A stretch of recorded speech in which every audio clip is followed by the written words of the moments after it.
Olá, vamos então continuar com o nosso curso. Portanto, vamos passar para a segunda videoaula e neste curso vamos falar sobre a estrutura básica de um programa em C++. Portanto, o C++ é uma linguagem muito poderosa, portanto, o C++ ele está presente em todas cursos de engenharia, de aprendizagem de programação. Ele é uma evolução da linguagem C. Portanto, como todos sabem, o processador, não é? O nosso computador, o nosso processador, ele entende linguagem máquina. Portanto, que é a linguagem de baixo nível, né? Portanto, ele trabalha em zeros e uns, penso que toda a gente sabe disso. O C++ é uma linguagem de médio nível, portanto, ela não é, portanto, é uma linguagem que apenas precisa de um compilador para transformar, para transformar a linguagem em C++ numa linguagem de máquina que o nosso processador entenda. Portanto, e isso faz com que o C++ seja uma linguagem muito próxima da linguagem máquina, mais próxima do que outra linguagem de alto nível, como por exemplo Java, em que precisa de uma máquina virtual para correr. Portanto, o C++ é uma linguagem de médio nível, portanto, encontra-se mais perto da linguagem máquina, o que permite utilizarmos o C++ para gerirmos memória, ou mesmo podemos, com o C++, nós podemos trabalhar com apontadores, coisa que outras linguagens de programação de mais alto nível já não permitem. Portanto, quanto mais a linguagem é de alto nível, mais longe ela está da linguagem máquina que o processador utiliza. Nós nós quando, nós quando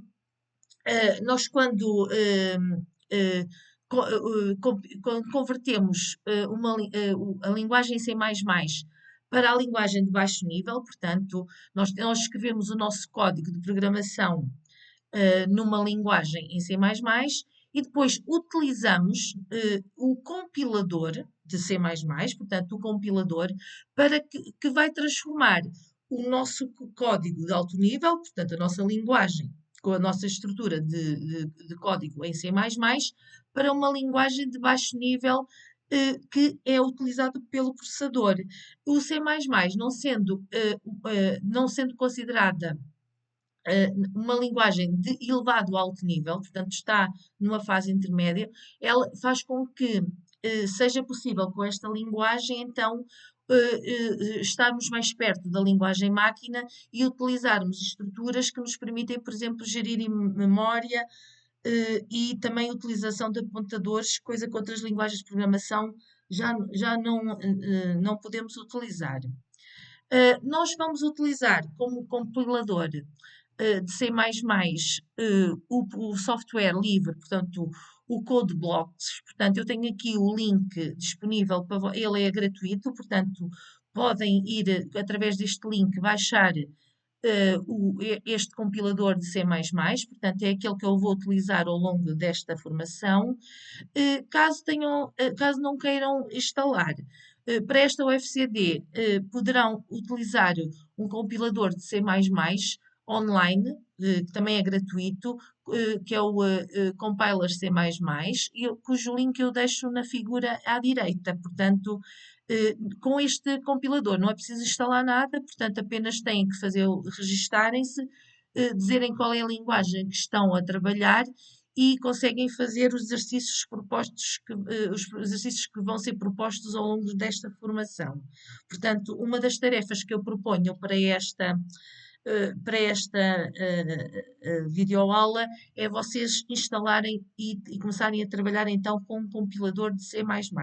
Pode ser então o CodeBlocks ou então o do lado direito, o compiler C++.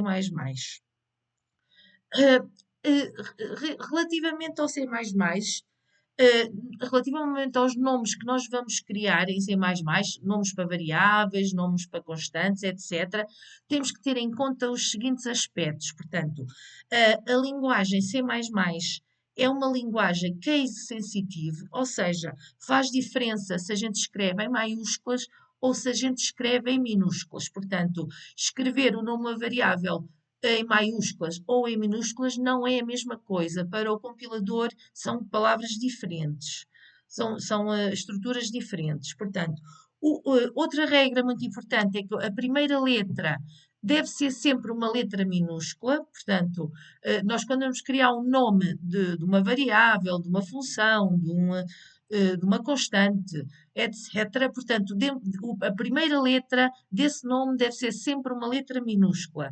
Também não podemos utilizar acentos gráficos, portanto, os nomes não podem ter acentos gráficos, não podemos existir espaços, portanto, não podemos pôr espaços nos nomes.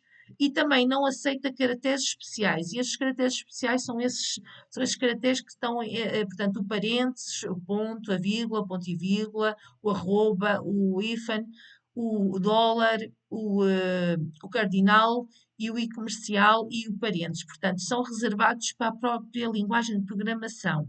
Os nomes que nós atribuímos têm que ser únicos no modo de código em que são definidos. Portanto, nós não podemos ter duas variáveis com o mesmo nome. Portanto, isso aí não é possível. Portanto, quando criamos um nome em C++, temos que ter em conta estes aspectos. Portanto, a estrutura de um programa em C++ é então composto de acordo com a imagem que vocês veem nesse quadrado. Portanto, temos quando criamos um programa em C++, temos sempre que incluir a biblioteca input, output e stream. Portanto, é uma biblioteca de entrada e de saída. Portanto, quando compila, portanto, o, o, esta biblioteca vai nos permitir utilizar comandos básicos de escrita portanto, vai nos permitir utilizar o teclado para escrever e para ler dados. Portanto, de seguida, vamos indicar nosso espaço de trabalho, portanto, nosso namespace. Neste momento, vamos utilizar a standard, portanto, é o espaço de trabalho standard, ou seja, no fundo, é onde estão organizadas as nossas bibliotecas. Neste momento, estamos a utilizar o espaço standard, portanto, nós de futuro podemos criar uma biblioteca e criar, portanto, no fundo, isto é uma gestão de pastas e podemos criar um espaço onde a gente queira guardar as nossas bibliotecas e, portanto, depois temos que indicar que estamos a utilizar não a standard e sim outras pastas onde guardamos as nossas bibliotecas. E depois, portanto, estas são as instruções para o compilador. Portanto, estas duas instruções são importantes para o compilador, a include IOStream e a Using Namespace std. Portanto, é para o compilador entender onde é que vai ter que utilizar a biblioteca IOStream e que as nossas bibliotecas estão no espaço standard. Depois temos então o nosso corpo do nosso programa, que é a nossa função main, portanto, que vai ser a nossa função. Nós de futuro vamos estudar o que é uma função, que é onde vamos então criar o nosso programa de C++. Portanto, essa função main é a primeira a ser executada. Portanto, o código que está entre as chavetas é o código que vai ser executado. Temos aqui uma instrução de escrita de ecrã Hello World. Portanto, como sabem, dizem que é o primeiro programa que nós devemos fazer para que corra tudo bem na nossa aprendizagem de uma certa linguagem de programação. E depois temos o return zero. Porquê? Porque esta função, nós posteriormente vamos estudar funções, esta função vai retornar um inteiro. Portanto, a função main retorna um inteiro. Portanto, daí que precisamos do return zero, senão irá dar um erro de compilação. Portanto, esta é a estrutura básica do nosso programa em C++. Portanto, temos então, tal como eu disse, a primeira linha, que é indicar ao compilador que estamos a incluir a biblioteca e ao stream. Portanto, as instruções que iniciam com o cardinal são instruções de compilação. Portanto, a biblioteca EOStream permite então utilizar dispositivos padrão de entrada e saída de dados. É o que nos vai permitir fazer a leitura e escrita de dados, por exemplo, através do teclado. Using Namespace STD é o espaço de trabalho onde estão armazenadas as nossas bibliotecas. A Standard é a biblioteca standard do nosso programa. Depois temos então a nossa função int main, que a função main é sempre a primeira a ser executada no programa e tem o retorno de um número inteiro. Portanto, o ficheiro que é gerado por esta estrutura de um programa em C++ é um ficheiro no formato CPP. Portanto, ele vai criar um ficheiro do formato CPP. Portanto, quando criamos um programa em C++, é importante fazermos a indentação. Portanto, a indentação é utilizarmos a tecla Tab para estruturar o nosso código. Portanto, nós devemos utilizar o Tab para afastar, por exemplo, temos ali uma condição if e dentro de cada portanto, reparem, resultado igual a 2 e resultado igual a 5, como pertencem ao if, damos um tab para indicar que estão relacionados com o if. Portanto, devemos ter o cuidado de quando criamos o código, utilizar então a indentação.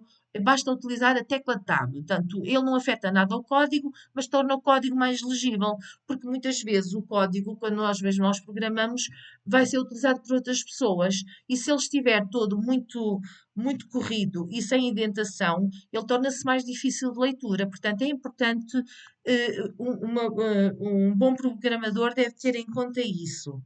Relativamente aos operadores que nós podemos utilizar em C++, portanto, nós temos a adição, o mais, portanto, o que ele faz é somar dois valores, temos a subtração, que subtrai dois valores, a multiplicação é o asterisco, a divisão é a barra, o módulo, que é o sinal da percentagem, dá-nos o valor do resto da divisão de dois números, portanto, dá-nos o resto. Temos o incremento, que é o mais, e o decremento, que é o menos. Portanto, nós quando incrementamos o valor, se o x valer 5 e fizer x ele passa a valer 6. Se o x valer 5 e eu fizer x menos, ele passa a valer 4. Portanto, o menos decrementa e o mais incrementa. Portanto, este é o conteúdo que eu estou a dar, que eu vou abordar nesta videoaula, e agora de seguida vou mostrar como trabalhar com o CodeBlocks.